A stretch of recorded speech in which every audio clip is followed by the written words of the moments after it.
4 narasumber? Ya, bisa. Ya, Ya, cukup. Oke, baik. Kita akan segera memulai acara kita pada hari ini. Saya ajak kita semua untuk berdoa, baru nanti saya akan jelaskan. Mari kita berdoa. Bapa di surga, kami bersyukur kesempatan hari ini di mana kami akan berdebat mengenai 4 pandangan jaminan keselamatan atau jaminan kekal biara Tuhan lewat acara ini. Para peserta seminar ataupun penonton dapat diberkati dengan pemaparan-pemaparan para narasumber. Kau memberkati 4 narasumber, Pak Deki, Pak Wewi, Pak Elia, dan Pak Steven, yang akan memaparkan, menjelaskannya bagi kami. Dan biarlah lewat acara ini setiap kami disemangati untuk mencari kebenaran, belajar lebih dalam mengenai firman-Mu, sehingga kami dapat mengamininya dan mengimaninya dalam hidup kami sehari-hari. Berkati semua peralatan, para petugas yang membantu berlangsungnya acara ini, juga sinyal jaringan agar semua dapat bekerja dengan baik. Dan setiap kami Tuhan diberkati dan nama Tuhan yang kami muliakan. Pujilah nama-Mu, demi Kristus Yesus kami berdoa dan berseru. Amin. Baik, Amin. Selamat sore para narasumber sekalian dan seluruh peserta seminar pada hari ini. Kita melaksanakan acara debat 4 pandangan mengenai jaminan keselamatan atau jaminan kekal, di mana akan diwakili oleh 4 narasumber setara tingkat S3 doktor. Ada 4 narasumber. Yang pertama Pak Deki, kemudian Pak Wewi, Bang Elia, dan Pak Steven. Saya sapa terlebih dahulu. Pak Deki, apa kabar Pak Deki? Kabar baik, selamat siang Pak Dede, selamat siang semua yang sudah hadir. Apa kegiatan sehari-harinya ini Pak, bisa dijelaskan pada kita? Ya, sebelumnya saya ingin menjelaskan tampilan nama di screen saya Virbung Veritatis. Itu adalah nama akun YouTube saya di itu akun YouTube saya. Itu channel Apologetika yang saya kelola sejak tahun lalu. Saya Deki Hitnasian Gadas, sekarang menjabat sebagai Ketua Sekolah Tinggi Teologi Huperetus Batam.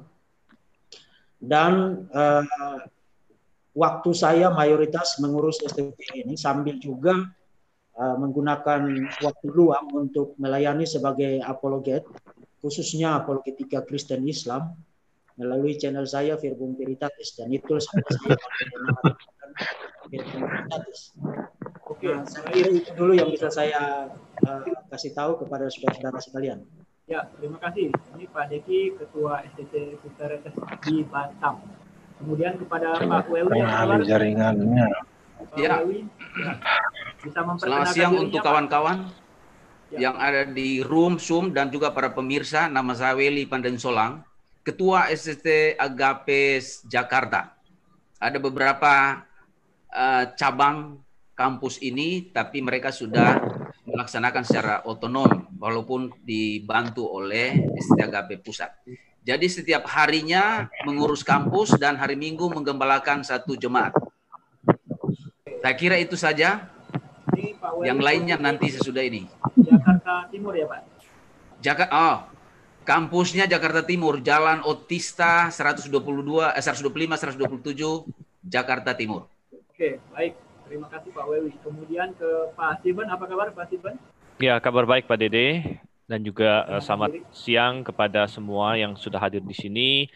Nama saya Steven Liao, dan kegiatan sehari-hari saya atau pelayanan saya antara lain saya terlibat dalam penggembalaan di Gereja Baptis Grafe, GBIA Grafe di Sunter, dan dengan segala pelayanannya, termasuk salah satunya adalah GITS, Grafe International Theological Seminary, di mana saya berfungsi sebagai boleh dibilang dekan akademis atau pembantu ketua gitu ya, bagian akademis.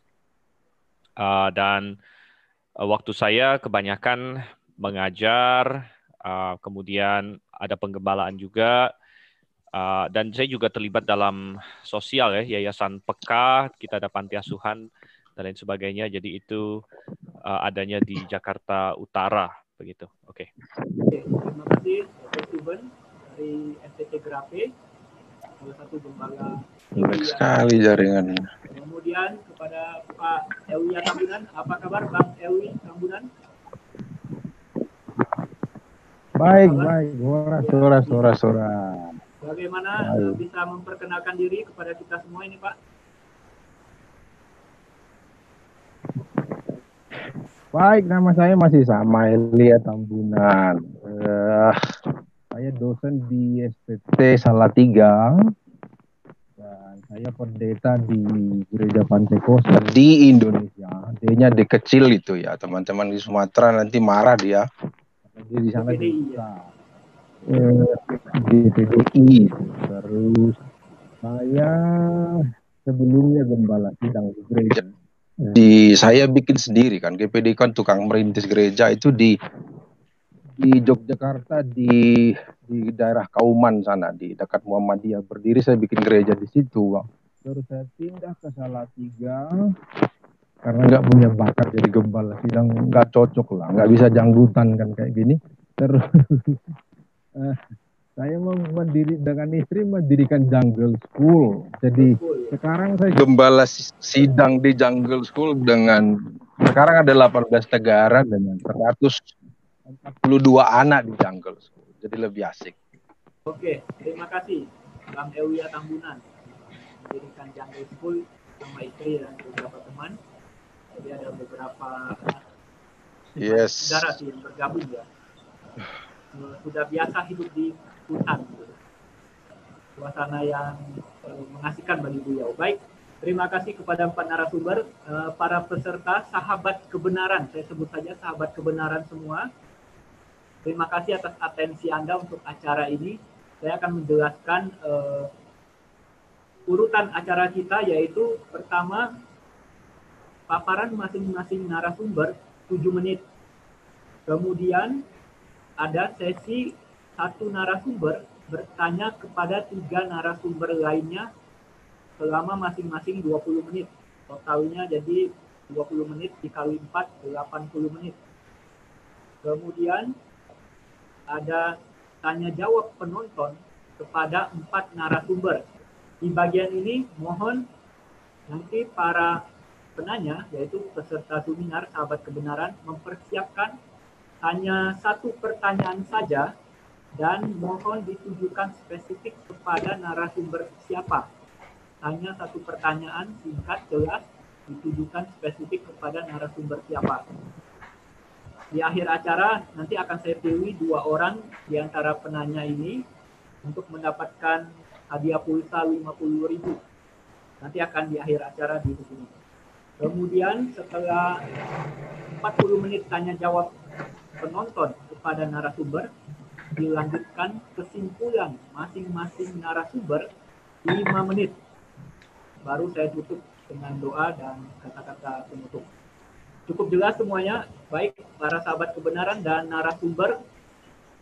Untuk saat ini akan berlangsung sesi presentasi pemaparan materi. Urutannya yang pertama Pak Deki, kedua Bang Elia, ketiga Pak Wewi, dan terakhir Pak Steven. Saya persilakan kepada Pak Deki. 7 menit. Terima kasih Pak Dede yang memberi saya waktu untuk mempresentasikan posisi teologi saya terkait dengan teologi keselamatan. Lebih khusus lagi isu mengenai jaminan gagal. Nah, sebelum saya memulai, saya menyapa Dr. Willy Pandesoleng yang terhormat Dr. Steven Liau, yang terhormat Dr. Eli Tambunan yang bersama-sama dengan saya di arena yang terhormat ini, dan saya juga menyapa semua partisipan yang sudah ada bersama-sama dengan kami pada siang ini, maupun mereka yang nanti akan menonton rekaman diskusi teologis pada sore ini. Saya Deki Hitnasian Gadas, di tampilan nama di screen saya Firman Veritatis. saya akan mempresentasikan posisi saya dalam tradisi Calvinis klasik. Dan karena waktu yang sangat singkat, maka tentu saja saya tidak bisa mempresentasikan argumen-argumen detail terkait dengan posisi itu. Tetapi sedapat mungkin saya akan mempresentasikan garis besar posisi teologis yang saya anut, sehingga semua narasumber maupun partisipan yang ada pada siang ini mendapatkan gambaran yang jelas mengenai posisi Calvinis klasik terkait dengan jaminan kekal. Nah, saya akan di dalam presentasi singkat ini saya akan mempresentasikan 3 pokok penting. Yang pertama adalah isu utama atau problem utama yang didiskusikan di dalam sesi ini. Yang kedua, tesis utama saya. Kemudian yang ketiga, problem hermeneutika teologis. Nah, saya mulai dari isunya. Isu yang kami diskusikan sekarang adalah pertanyaan apakah orang-orang Kristen yang telah dilahir barukan atau yang kita sebut sebagai orang-orang Kristen sejati dapat kehilangan keselamatan. Apakah mereka bisa murtad, bisa terjatuh, kemudian terhilang dari anugerah yang telah mereka terima pada kesempatan pertama di dalam Tuhan Yesus Kristus. Itu adalah isunya. Jadi saya berharap bahwa diskusi pada sore ini akan fokus untuk mengelaborasi jawaban dari pertanyaan utama ini. Dan untuk pertanyaan utama itu, jawaban utama saya adalah bahwa Allah tidak akan gagal menyelamatkan setiap orang yang telah dipilihnya berdasarkan kerelaan kehendaknya. Tidak ada di antara mereka yang saya maksudkan adalah mereka yang telah dipilih untuk diselamatkan. Tidak ada di antara mereka yang akan terhilang. Nah, nanti tesis utama ini akan saya elaborasi lagi di dalam beberapa pokok yang penting. Nah, beberapa pokok teologis yang menggambarkan tesis utama saya tadi. Pertama, Allah Tritunggal adalah inisiator, pelaksana, dan penjamin satu-satunya yang berdaulat mutlak atas keselamatan. Kedua, keselamatan berakar dalam ketetapan kekal Allah yang berdasarkannya ia telah memilih umatnya untuk diselamatkan. Bukan berdasarkan pengetahuannya mengenai kebaikan atau keputusan individu-individu yang akan diselamatkan, melainkan berdasarkan kerelaan kehendaknya di dalam Kristus. Ketiga, anugerah keselamatan harus diberitakan secara universal, tetapi anugerah itu hanya efektif bagi mereka yang telah dipilih untuk diselamatkan atau bagi kaum pilihan. Untuk menerima anugerah keselamatan itu, yang keempat, Roh Kudus menggerakkan hati orang-orang pilihan untuk memberikan respons iman terhadap panggilan Injil yang universal itu. Yang kelima, di dalam penerapannya keselamatan itu bersifat sudah dan belum, already but not yet. Dan karena itu kita bisa mencermati kesejatian iman itu di dalam kerangka already but not yet itu melalui buah atau melalui kehidupan seseorang dan ketekunan mereka di dalam iman kepada Kristus sampai dengan akhirnya. Nah, poin-poin teologis itu nanti akan saya elaborasi lebih lanjut ketika diskusi dilanjutkan. Yang terakhir, semua narasumber yang ada di sini sebenarnya berhadapan dengan problem yang sama, yaitu problem yang saya sebut sebagai problem hermeneutika teologis.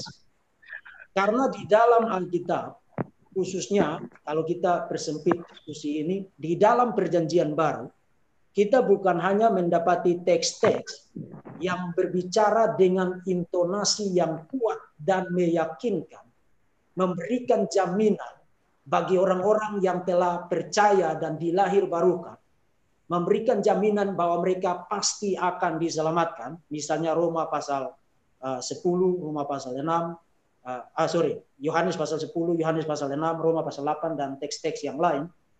Tetapi pada saat yang sama, Perjanjian Baru juga mempresentasikan teks-teks yang bernada peringatan, yang terkesan atau tampaknya mengancam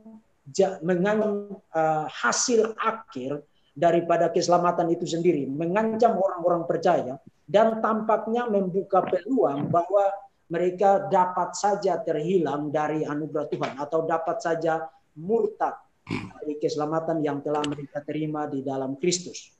Nah, jadi saya kira setiap narasumber memiliki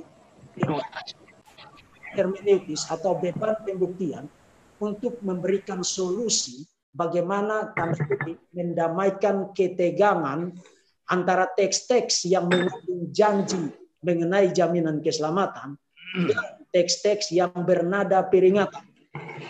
Itulah sebabnya setiap posisi teologis yang pick atau choose salah satu intonasi teks, misalnya menekankan soal jaminan, lalu mengabaikan begitu saja warnings yang sangat kuat terhadap orang-orang percaya, atau posisi teologis yang memberi perhatian besar terhadap warnings kemudian mengabaikan begitu saja teks-teks yang berbicara mengenai jaminan kehidupan yang kekal. Menurut teman saya adalah posisi teologis yang tidak secara adil membaca Alkitab. Nah, saya sendiri secara ringkas saja, untuk problem itu, saya sebutkan posisi saya saja, nanti saya akan bela itu di dalam diskusi nanti. Untuk problem hermeneutika teologis itu, saya oke, thank you. Maaf, Pak Welwi mohon jadikan timer 2 foto. Halo? Linknya Pak, enggak. Halo? Langsung ya saya? Bukan, Pak Dede minta dia dijadikan co-host ya, kalau nggak salah. Sudah tadi, sudah. Oh, timer 2 katanya, timer 2 soalnya. Timer 2.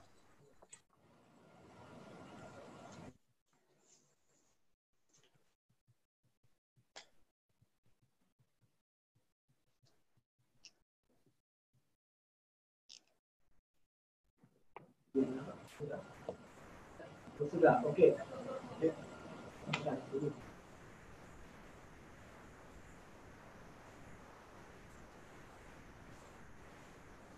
Jadi bersiap-siap Pak Elia Tambunan. Nanti tujuannya berikutnya. Siap-siap. Oke, giliran saya sekarang. Gimana Pak Dewi sudah yang timer 2 dijadikan? Oke, timer 2 sudah. Oke, siap. Tadi Pak Deki sudah mempresentasikan pandangan klasikal Calvinis. Nah, yang kedua giliran Pak Elia Tambunan akan mempresentasikan pandangan Pantekostalisme atau di buku Portius disebut Wesleyan Arminian. 7 menit kita berikan waktunya. Pak Elia, silakan. Oke, baik. Thank you. Horas teman-teman semua partisipan di sini. Yang pertama saya harus memberikan apa ya? Ini saya merepresentasikan Gereja Pantekosta di Indonesia karena memang saya sedang membicarakan satu butir pengakuan iman di nomor 7. Gereja GPD itu punya 17 pengakuan iman. Soal jaminan keselamatan itu di nomor 7. Kami ada sekitar sekian dokter sedang menulis soal penjelasan iman itu, lalu saya kebagian di nomor 7. GPDI itu tidak bisa dilemparkan ke keranjangnya orang lain. Jadi GPDI itu punya yang namanya worldview sendiri yang saya sedang merekonstruk itu yang saya bilang dengan Pantekostalisme. Dia tidak bisa dimasukin di Pentakostalisme. Kalau ada waktu nanti kita bisa berbicara soal historisitasnya itu. Maka Wesleyan pun kita buka. Sama sekali tidak. Armenian sama sekali tidak ada. Mengapa saya katakan demikian? Karena saya tidak tahu nanti teman-teman. Yang saya bicarakan ini adalah tulisan tangan dari first hand-nya orang-orang GPDI itu. Ini baru dari pendirinya karena kan 1921 ya. Jadi masih mudah dicari Nah, jadi ini first hand, tulisan dari orang pertama yang saya dapat datanya itu, ya puji Tuhan. Jadi setelah saya baca, sama sekali tidak bisa dimasukkan ke karismatik, apalagi itu muncul tahun 60. Itu yang pertama. Jadi GPDI itu punya worldview sendiri yang disebut dengan Pentecostalism itu. Bagaimana posisinya di dalam doktrin ajaran keselamatan? Ada 3 sebetulnya sesuai dengan pengakuan gereja kami itu. Yang pertama, dia GPDI mempercayai keselamatan bagi orang berdosa. Itu komplit, baik itu roh, jiwa, dan tubuh. Ialah anugerah. Jadi keselamatan itu dianugerahkan oleh Tuhan. Bahasa yang dipakai adalah anugerah Tuhan dan iman kepada Yesus Kristus. Yang kedua, semua orang percaya harus mempertahankan keselamatan, kekudusan, dan kesetiaan. Jadi kita justru bukan hanya masalah keselamatan, tetapi juga kekudusan dan kesetiaan. Itu paket yang tidak bisa diganti-ganti. Yang ketiga, keselamatan yang diperoleh dari anugerah dan iman kepada Tuhan Yesus Kristus itu dapat hilang. Jelas sekali bunyi pengakuan iman organisasi ini.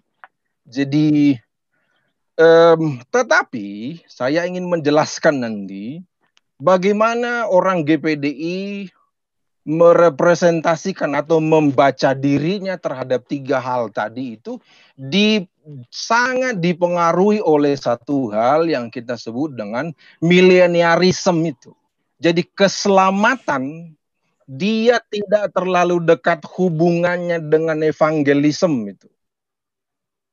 Tapi dia sangat ditarik dari depan karena Yesus mau datang. Yesus mau datang, itu berita. Maka nanti di GPD ada teologi dispensasionalnya sendiri juga yang tidak sama dengan kelompok-kelompok lain. Jadi 3 hal itu punya basic teologis yang dibangun oleh, yang pertama saya bilang, dia membacanya sesuai dengan sejarah peradaban dunia. Jadi bukan sejarah peradaban Alkitab. Ini yang berbeda dari teman-teman yang lain nanti. Dan yang berikutnya adalah ada konteks historis, sosiologis masyarakat, arus Amerika, arus Belanda, dan juga arus Indonesia nanti yang mempengaruhi rekonstruksi dari doktrin itu. Saya menjelaskan seperti nanti kenapa bisa hilang dan lain-lain, kita akan bisa menjelaskan lebih lanjut. Tetapi inti persoalannya di situ. Demikian dari saya. Masih ada waktu, Pak. Dari tambunan. Masih ada 2 menit, Pak. No, silakan diambil karena teman-teman kan kita sudah telah 1,5 jam juga. Terima kasih, itu tadi pandangan Pentecostalisme yang dijelaskan oleh Bang Eulia Tambunan. Berikutnya giliran ketiga bersiap Pak Welwin Pandensolang. 7 menit kita berikan waktunya mewakili pandangan modern Calvinis, atau beliau lebih suka menyebutnya Evangelical Biblis. Saya persilakan Pak Welwin Pandensolang. Ya, baik, terima kasih untuk moderator dan para narasumber yang kompeten hadir dalam room Zoom ini, dan juga teman-teman lainnya, bahkan pemirsa yang sudah ada menyaksikan kita. Langsung saja saya menyampaikan pandangan moderat Calvinis, tapi basicnya atau mesinnya adalah Evangelical Biblis. Sehingga saya menegaskan pendekatan saya ini pendekatan Biblika Exegesis. Walaupun 7 menit ini saya akan berikan satu argumentasi biblika secara eksegesis, walaupun nanti ditambah dalam waktu ruang 20 menit itu. Isu yang sudah jelas tadi, apakah keselamatan, kepastian keselamatan atau kepastian kekal itu, apakah bisa hilang keselamatan atau tidak. Tapi saya memberikan 4 atau 5 garis besar dari iman itu atau pandangan itu. Yang pertama, keselamatan hanya oleh kasih karunia Yesus melalui iman. Jadi tidak melalui perbuatan baik atau kekudusan, kesetiaan, itu penting, tapi tidak bisa ditambah di dalam menemukan atau menerima keselamatan itu. Karena keselamatan itu adalah pekerjaan Tuhan sendiri, sehingga tidak bisa ditambah dengan apapun. Sehingga kesimpulannya, keselamatan itu oleh karena iman saja. Yang kedua, keselamatan tidak bisa hilang. Dan yang ketiga, penebusan. Kalau dilihat dari segi penebusan, penebusan itu tidak terbatas. Nanti didiskusikan kalau masih belum jelas. Yang keempat, orang percaya yang lahir baru tidak akan murtad. Itu yang mau ditegaskan. Artinya, orang yang sudah percaya lahir baru tidak akan meninggalkan imannya sehingga kehilangan keselamatan. Itu yang mau ditegaskan. Nah, saya mengambil dasar ini langsung aja pada teksnya. Beberapa teks yang disiapkan, tapi saya mendasarinya dengan Efesus. Efesus 1 ayat 4 sampai 14 itu, keseluruhan bagian itu menjadi dasar. Tapi saya melihat Efesus 1 ayat 4 dan 13-14. Tapi Efesus 5 juga mungkin disinggung.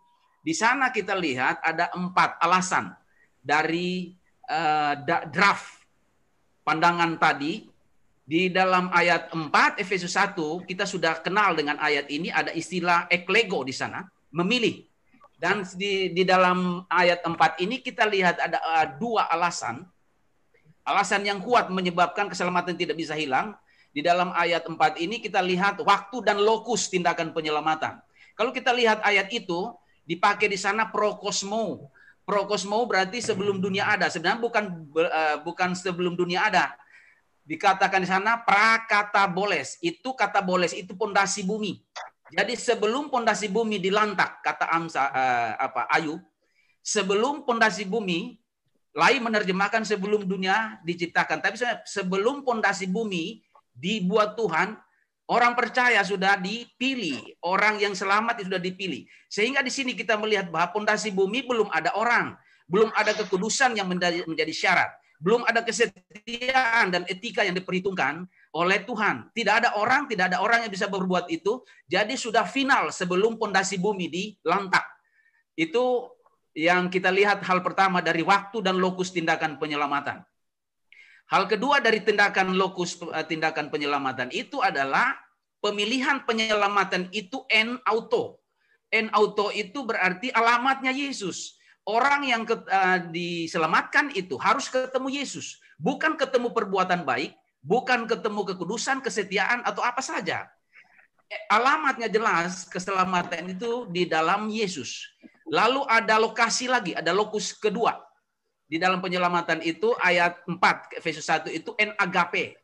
Kata yang agape ini sebenarnya transfer dari kata hesed. Hesed itu charis, hesed dalam perjanjian lama itu membungkuk. Kenapa membungkuk? Ya, nuansa teologinya adalah Allah harus membungkuk mencari orang sehingga orang tidak punya jasa apapun, tidak punya kemampuan apapun untuk mencari Allah supaya diselamatkan. Sehingga kata hesed itu membungkuk dari sorga mencari orang yang tidak layak itu. Karena itu keselamatan di dalam moderat Calvinis itu sifatnya covenant. Tanpa syarat. Ya, karena itu merupakan pekerjaan Tuhan, bukan pekerjaan manusia. Ya, itu yang pertama di dalam ayat 1, ayat 4. Aspek kedua adalah validasi tindakan, masih di dalam ayat 4. Validasi tindakan itu menjelaskan bahwa Allah Tritunggal itu yang pelakunya, bukan manusia. Jadi sebelum ada manusia, sebelum ada orang yang baik, sebelum ada orang setia, sebelum ada orang kudus, Allah sudah bertindak untuk menyediakan keselamatan. Sehingga jaminannya jelas. Validasinya bukan karena kemampuan manusia, bukan karena kekudusan atau kebaikan manusia. Sebab itu keselamatan itu terjamin. Ya, divalidasi oleh Tuhan yang sudah memilih itu. Sehingga keselamatan tidak gagal, tidak hilang, pasti, dan hidup kekal itu ada.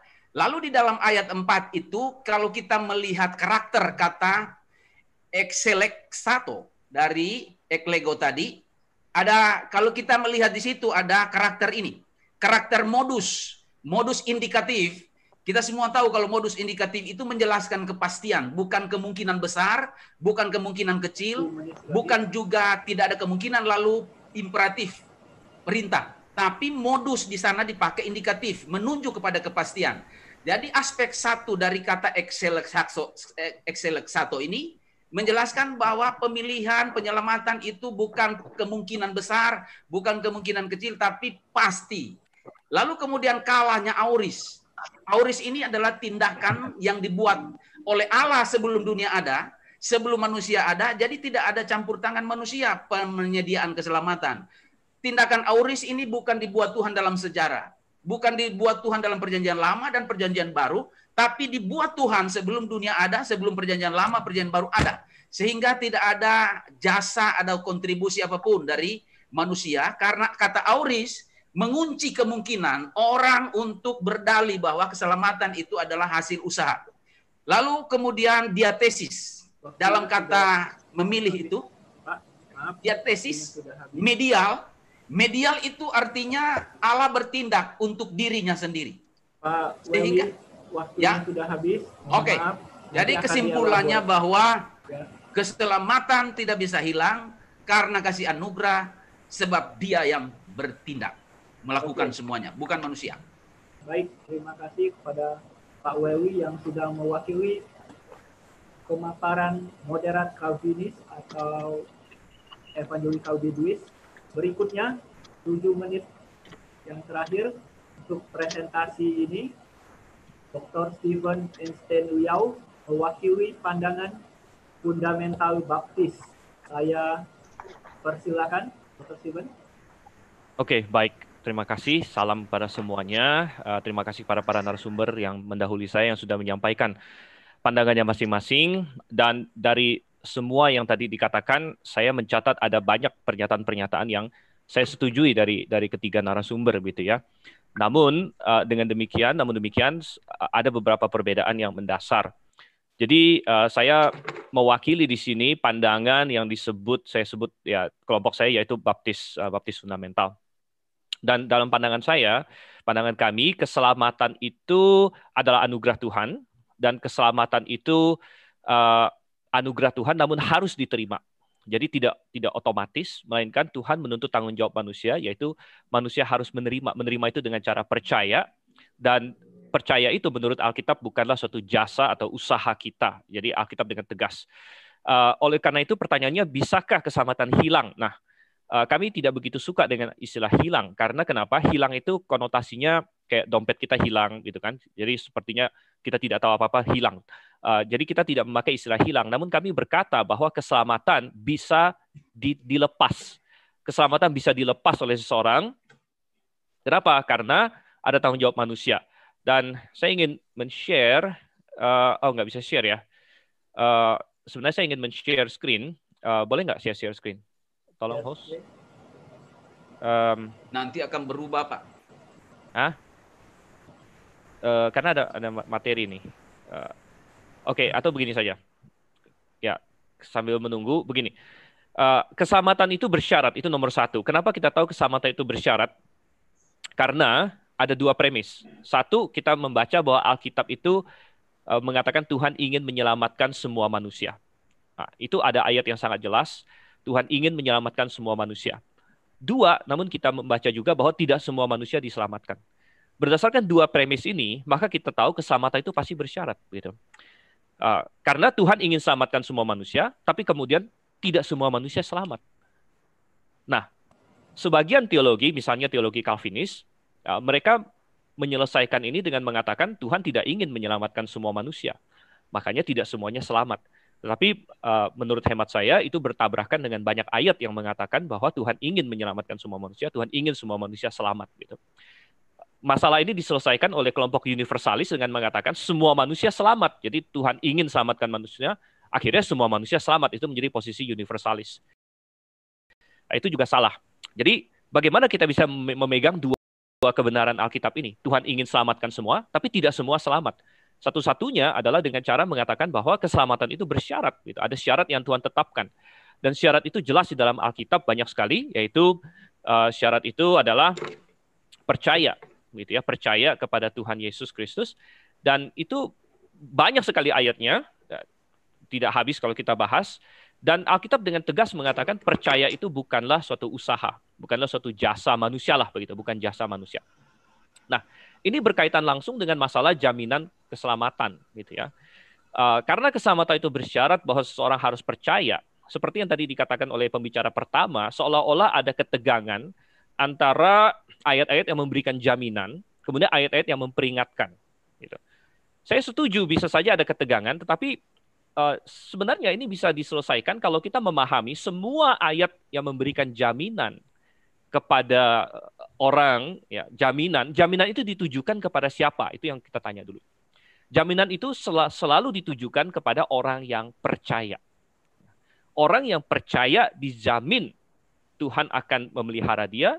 Orang yang percaya Tuhan jamin bahwa tidak ada yang memisahkan dia dari kasih Kristus dan sebagainya. Jadi semua jaminan ditujukan kepada orang percaya. Di sisi lain, ada peringatan yang sangat tegas kepada orang percaya. Kamu harus tetap percaya, kamu tidak boleh meninggalkan iman. Kalau kamu meninggalkan iman, kamu akan binasa. Jadi ayat-ayatnya sangat jelas. Jadi sangat harmonis kalau kita lihat. Jaminan keselamatan itu bagi orang yang percaya.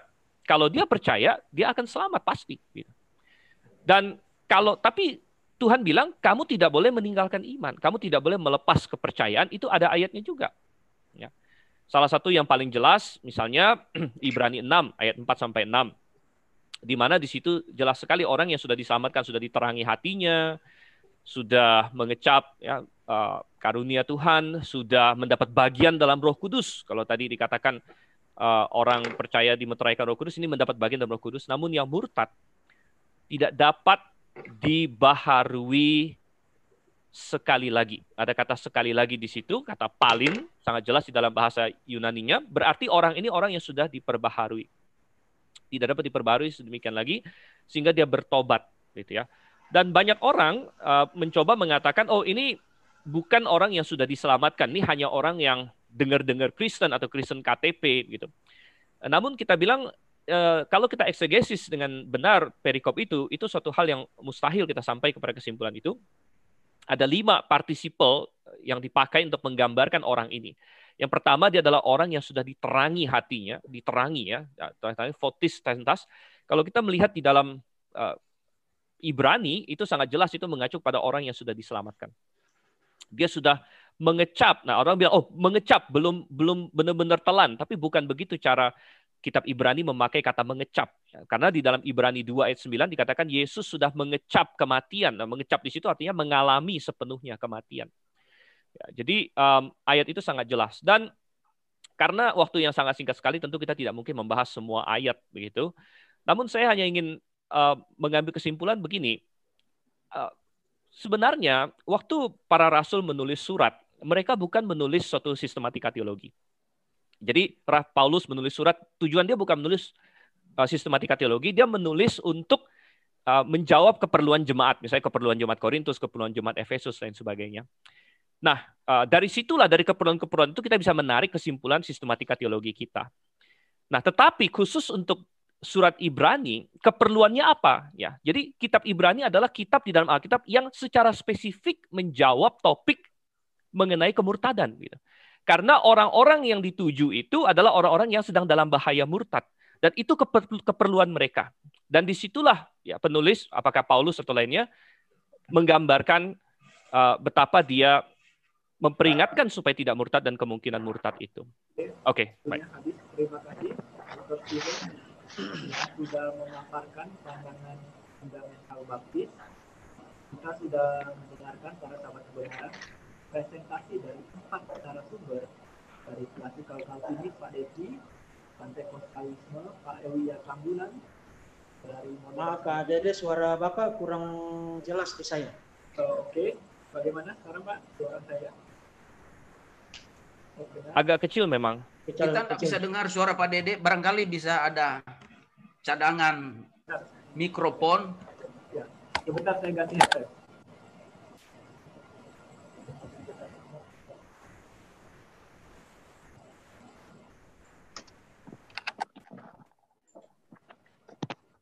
Ya, bagaimana sekarang?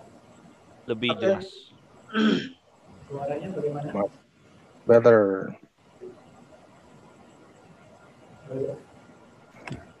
Komputernya kelihatannya, laptopnya kelihatan. Ya, sudah bisa terdengar jelas ya? Lebih jelas. Oke, baik. Tadi sudah dipaparkan masing-masing narasumber selama 7 menit paparan pandangannya masing-masing. Berikutnya, para sahabat kebenaran, kita akan memasuki sesi debat, di mana para narasumber, satu narasumber akan bertanya kepada 3 narasumber lainnya. Mohon memanfaatkan waktu secara maksimal 20 menit ini. Dimulai pertama Pak Deki selama 20 menit bisa bertanya kepada 3 narasumber. Pertanyaannya mohon singkat dan jawabannya juga mohon mengena kepada narasumber yang ditanya. Izin dulu host, masa narasumber saling bertanya. 20 Harusnya partisipasan yang tanya aja. Narasumber ini menjawab. Tolong yang untuk peserta di unmute. Ini ada waktunya untuk bertanya para peserta nanti. Tapi untuk sekarang ini sesi debat antar narasumber. Nanti akan diberikan waktu 40 menit untuk peserta seminar untuk bertanya kepada narasumber. Pak Deki siap? Siap. Oke. Sorry Pak Dede, jadi 20 menit itu untuk 3 orang. Pertanyaan 3 saya orang. 3 orang. Jadi Bapak harus maksimalkan mungkin 5 menit, 10 menit, 7 menit di narasumber berbeda harus. Ya. Itu sama seperti merangkum kitab Kejadian dalam 2 menit. Ya, bertanya dan jawaban dari narasumber. Oke, selamat siang Pak Willy. Saya pertama mulai dari Pak Willy. Ya. Terima kasih untuk penjelasannya yang sangat baik. Saya dengar sejauh yang saya dengar dari penjelasan Bapak, tampaknya kita tidak terlalu banyak perbedaan, kecuali beberapa hal yang saya ingin klarifikasi dari Bapak terkait juga, termasuk juga dengan apa yang tadi saya sebut sebagai problem hermeneutika teologis. Nah, saya ingin bertanya kepada Bapak. Tadi di dalam presentasi Pak Willy mulai dengan proposisi keselamatan adalah kasih karunia. Tadi di dalam presentasi saya mulai dengan mulai dengan election, mulai dengan pemilihan. Karena pemilihan maka keselamatan itu kasih karunia. Tetapi kemudian saya mendengar eksegesis Bapak terhadap Efesus pasal 1 dan saya mendengar penekanan yang sangat kuat mengenai pemilihan. Nah, ada 2 pertanyaan spesifik terkait dengan eksegesis itu. Apa yang Pak Willy mengerti tentang pemilihan? Dan yang kedua, di dalam eksegesis Bapak mengenai Efesus pasal 1 ayat 4, tampaknya Bapak agak keberatan dengan terjemahan LAI Indonesia Baru sebelum dunia dijadikan. Apa yang membedakan konsep apa yang membedakan eksegesis Bapak dengan terjemahan LAI sebelum dunia dijadikan? Oke. Langsung Pak. Baik. Konsep tentang pemilihan itu adalah dasarnya manusia sudah berdosa semuanya. Jadi tidak ada orang yang selamat. Upah dosa ialah maut. Semua orang berdosa, upah dosa ialah maut. Jadi kalau ada manusia di dunia 7 miliar, maka 7 miliar itu masuk neraka semuanya. Tidak ada kemampuan untuk masuk surga. Karena kasih karunia itu, maka dipilih sebagian. Jadi Allah adalah memilih orang diselamatkan. Tidak pernah ada Allah memilih orang binasa atau masuk neraka. Orang masuk neraka bukan pilihan Allah. Orang masuk neraka adalah karena manusia itu sendiri yang menyebabkan dia masuk neraka karena dosa. Jadi kalau kita masuk surga dipilih selamat itu bukan karena perbuatan baik kita. Karena kita sudah tidak bisa selamat.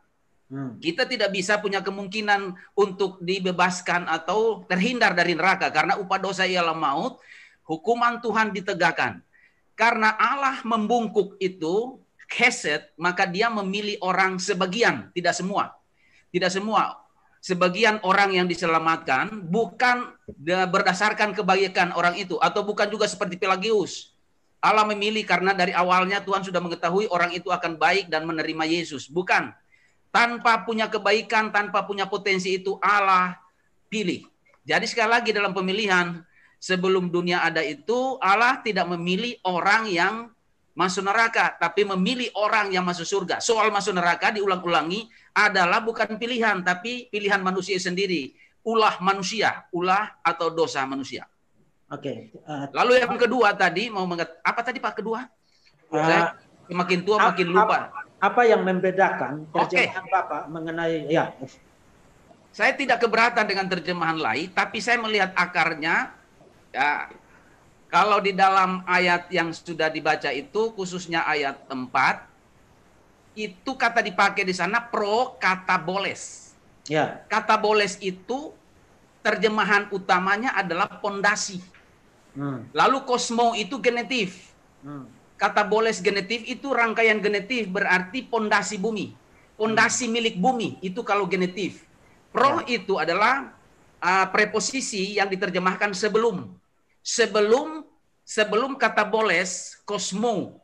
Jadi kosmo, kata boles kosmo itu merupakan konstruksi genetif. Jadi kata boles kosmo adalah pondasi bumi. Sebelum pondasi bumi. Kalau lain menerjemahkan sebelum dunia ada, tidak salah. Itu sinonimnya. Tapi dasarnya adalah bukan sebelum dunia dicipta. Tidak ada kata dicipta di situ. Yang ada adalah pro kata boles kosmo. Itu juga konstruksi genetif. Jadi kalau terjemahan yang manualnya menurut letterlehnya sebelum pondasi bumi ada. Tapi lain menerjemahkan sebelum dunia dicipta. Ya, terima kasih Pak Weli. Jadi dalam eksegesis Bapak terhadap Efesus pasal 1, Bapak menyatakan bahwa pemilihan itu Tuhan tidak memilih semua orang untuk diselamatkan, tapi orang-orang tertentu. Ya. Nah, di dalam presentasi Bapak menyatakan bahwa penebusan itu tidak terbatas. Betul. Jadi bagaimana Bapak bisa mendamaikan eksegesis Bapak dengan proposisi bahwa penebusan sangat itu bisa didamaikan. Oke, saya damaikan sekarang. Ya. Saya damaikan. Ya. Penebusan Yesus untuk semua orang. Karena itu di dalam silsilah Yesus dalam Lukas 3 diangkutlah di sana Adam dan semua turunannya. Itu merupakan lukisan skop bahwa penebusan Yesus itu tidak parsial, tapi komprehensif keseluruhan. Tetapi penebusan itu di dalam 1 Timotius 4 ayat yang ke-10 efektif bagi orang yang percaya. Sehingga penebusannya untuk semua orang. Jadi orang penjahat semua seluruh dunia kena dengan penebusan Yesus. Karena itu orang universalisme mengatakan bahwa kalau begitu kita ini sudah ditebus, Yesus sudah selamat. Marilah kita berbuat dosa, mabuk, berselingkuh, poligami, poliandri. Karena Yesus sudah tebus secara komprehensif. Itu universalisme. Tapi ingat 1 Timotius 4 ayat 10, Yesus adalah juru selamat semua orang, tapi terutama efektif bagi orang yang percaya menerima dia. Ya. Sehingga pemilihan itu adalah pemilihan orang yang masuk ke surga. Sudah ada bukti bahwa orang Israel ada yang masuk neraka, lalu kemudian di dalam Hades itu ada orang yang tidak masuk surga. Jadi itu bukti fisik dari bahwa Yesus Allah itu tidak memilih semua orang. Ya, Pak Deki. Oke. Mau beralih ke pembicara lain? Ya, saya mau beralih kepada Bang Eli Tambunan. Horas, Pak. Ya, langsung saja Pak. Ya, Bang Eli tadi menjelaskan posisi resmi dari GPDI. Yes. Ya, dan ada 3 hal yang saya catat. Keselamatan adalah anugerah. Kemudian orang harus hidup dalam kekudusan dan kesetiaan. Dan keselamatan dapat hilang. Nah, saya mengerti bahwa secara umum, meskipun Bang Eli bilang GPDI tidak bisa dimasukkan ke dalam campnya Arminian dan Wesleyan, Tapi untuk poin ini saya kira kita setuju bahwa pada dasarnya sama saja bahwa posisi-posisi itu percaya keselamatan bisa hilang. Nah, saya ingin satu pertanyaan saja untuk Bang Eli terkait dengan problem hermeneutika yang tadi saya katakan. Bagaimana Bang Eli bisa memberikan solusi untuk kita membaca Alkitab secara koheren? Saya membaca dan tahu semua teks-teks yang bicara tentang peringatan mengenai bahaya murtad. Itu saya tahu teks-teks itu. Tapi juga kita tidak boleh lupa teks-teks yang memberi jaminan bagi orang-orang percaya bahwa mereka pasti tidak binasa. Misalnya Yohanes 10 pasal 20, ayat 28 sampai dengan ayat 30. Mereka yang ada di dalam tanganku pasti tidak akan binasa sampai selama-lamanya. Termasuk mereka yang ada di dalam tangan Bapa. Jadi kalau Yesus memberikan jaminan security itu, lalu bagaimana kita memberikan solusi untuk membaca Alkitab secara koheren sehingga ini tidak kita baca seakan-akan ada kontradiksi. Satu sisi menjamin tapi di satu sisi mengancam. Bang Eulia, silakan. Oke. Baik. Makanya sebetulnya teman-teman yang mau, saya sudah menulis ini 31 halaman satu spasi loh ya. Jadi cukup komplit bagaimana orang memandang GPDI, bagaimana GPD memandang dirinya dan orang lain. Problem-problemnya di situ. Saya mau bilang sebetulnya ini bukan masalah teks. Kenapa? Kalau membaca teksnya itu berdasarkan sejarah peradaban dunia, bukan sejarah peradaban teks. Karena kalau persoalannya adalah masalah teks, berarti kan firman Tuhannya kalian itu bermasalah dong. Iya kan? Kita di semester 1 sudah diajar membaca kitab Kejadian sampai kitab Wahyu itu tidak boleh tabrak-tabrakan, kan begitu. Kita bela mati-matian itu dengan ilmu apologetikanya kita kan. Ketika Muslim juga menghajar kita dengan pertanyaan yang sama. Maka William Henry Ofler itu di dalam bukunya God and His Name itu mengatakan ini bukan persoalan teks. Ini persoalan ilmu pengetahuan para agamawan dengan bahasanya yang saya tulis di makalah yang sudah saya kirimkan itu. Dengan meminjam bahasanya Derrida itu kan sebetulnya para gramatolog saja yang memainkan. Jadi ini masalah ilmu pengetahuan yang ada kaitannya dengan bagaimana peradaban Eropa, kan begitu. Nah di situ, jadi bagaimana solusinya? Saya ingin mengatakan jangan membaca teksnya di pertentangan, tetapi singkaplah kepentingan ekonomi politik di balik teks yang dimainkan. Itu yang sedang mau saya sampaikan sore ini sebetulnya. Oke, begitu. Terima kasih. Nah, karena waktu jadi saya pindah lagi ke Pak Steven. Ya, Pak Steven siap. Yuk, mari Pak. Ya, selamat sore Pak Steven. Sore Pak Diki. Nah, Pak Steven, ada suara apa? Suara mohon di-mute-kan. Ya, silakan Pak.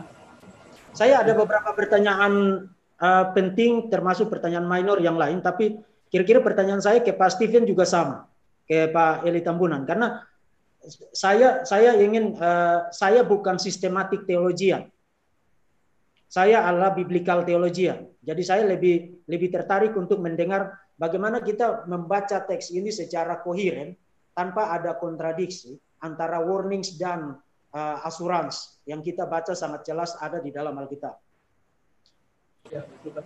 Ya, oke. Terima kasih Pak Deki. Jadi saya sebenarnya ada singgung sedikit di presentasi tadi saya. Cuman saya belum terlalu lihat kejelasan posisi Pak Steven. Oke, baik. Ya, makanya saya katakan bahwa teologi itu harus dibangun di atas eksegesis. Jadi dalam pemahaman kita harus punya konsep yang benar tentang Alkitab, ya. Kemudian dibangun di atas itu. Jadi konsep yang benar tentang Alkitab itu maksudnya bahwa Alkitab itu memang firman Tuhan yang diinspirasikan, yang tiada salah, begitu. Yang sehingga kita bisa membangun doktrin di atasnya. Dan kemudian setelah itu di atasnya kita melakukan eksegesis. Artinya kita menarik keluar dari teks itu sesuatu. Jadi kita bukan memasukkan sesuatu, gitu. Kita menarik keluar, kemudian baru dari situ kita membangun suatu teologi, begitu. Dan berdasarkan eksegesis yang benar inilah kita bisa membangun suatu teologi. Kalau misalnya kita membangun suatu teologi, lalu kemudian nabrak dengan ayat tertentu, maka itu semacam lampu kuning kalau bukan lampu merah. Lampu merah mestinya bagi kita bahwa mungkin pengambilan kesimpulan kita salah, begitu. Sehingga kita harus benar-benar melihat ya bagaimana firman Tuhan saling cocok, saling membandingkan satu ayat dengan ayat lain, gitu. Dan oleh karena itu ada beberapa kunci, begitu, beberapa kunci misalnya untuk menghadapi teks-teks yang berkaitan dengan keselamatan, gitu. Nomor satu, kita harus melihat intensitas atau maksudnya intention ya, maksudnya intensi atau tujuan dari suatu teks, begitu. Artinya begini, kita tahu semua tentang konteks, kan? Konteks kita semua saya yakin tahu. Kita bisa mengambil kesimpulan dari suatu perikop tentang suatu topik, walaupun topik itu bukan yang sedang dibicarakan secara spesifik gitu oleh perikop itu bisa gitu. Namun jauh lebih kuat adalah kalau memang perikop itu spesifik sedang membicarakan topik itu. Ya. Misalnya kita bisa mengambil kesimpulan tentang masalah pernikahan ya dari 2 Korintus 6 misalnya, walaupun itu bukan spesifik ngomong soal pernikahan, tapi ada aplikasinya, begitu. Namun kalau kita ketemu perikop yang spesifik ngomong tentang pernikahan, itu tentu lebih kuat lagi. Jadi mengenai keselamatan, saya melihat begini, adakah ayat firman Tuhan atau perikop firman Tuhan, adakah kitab firman Tuhan yang secara spesifik memang sedang membicarakan topik masalah bisa atau tidak bisa murtad. Secara spesifik sedang ngomong masalah keselamatan itu ada nggak tanggung jawab manusianya, begitu. Ada nggak buku atau kitab atau perikop yang memang penulisnya spesifik pengen ngomong tentang itu. Jadi itu topik utama pembahasannya. Dan ternyata ada dalam Alkitab ada satu kitab yang spesifik, bahkan bisa kita bilang 2 atau 3 kalau kita masukkan Yudas dan 2 Petrus. Tapi yang jelas Ibrani ya adalah kitab yang spesifik dituliskan untuk menjawab topik masalah bisakah. Artinya ini ada orang yang sebentar lagi in danger, ada dalam bahaya ini. Murtad, begitu. Sedangkan untuk teks-teks yang tadi Pak Deki bilang memberikan jaminan, menurut saya itu justru saya sangat amini, begitu. Jadi kenapa saya bisa malam-malam bisa tidur? Karena saya tahu saya ada di dalam tangan Yesus Kristus, misalnya Yohanes 10. Saya adalah dijaga oleh Dia. Ada perikop dalam Roma pasal 8 yang mengatakan bahwa tidak ada yang bisa memisahkan kita dari kasih Kristus. Jadi saya sangat berbahagia dengan perikop-perikop itu. Makanya saya bisa tidur. Kalau tidak ada perikop itu, saya akan sangat ketakutan kapan-kapan keselamatan saya hilang, begitu. Tetapi terima kasih, Pak. Oke. Pak Steven, saya ada satu pertanyaan minor, tapi penting dalam kaitan dengan surat Ibrani. Pada level arti kata saja, level leksikal, kata apostasia, apakah menurut Pak Steven, kata itu sendiri harus berarti bahwa orang yang murtad itu adalah orang percaya yang sejati? Oke. Jadi begini, apostasia ya itu berarti semacam, kalau diterjemahkan itu falling away, gitu ya, falling away. Jadi kita melihat ada preposisi apo di situ ya, yang mengindikasikan falling away. Jadi apostasia memang secara mainly atau secara utamanya mengacu kepada suatu perpindahan dari iman, begitu, perpindahan dari iman. Dan ada beberapa kata lain yang dipakai ya selain apostasia, misalnya parapipto atau ekpipto, ya jatuh dan lain sebagainya ya.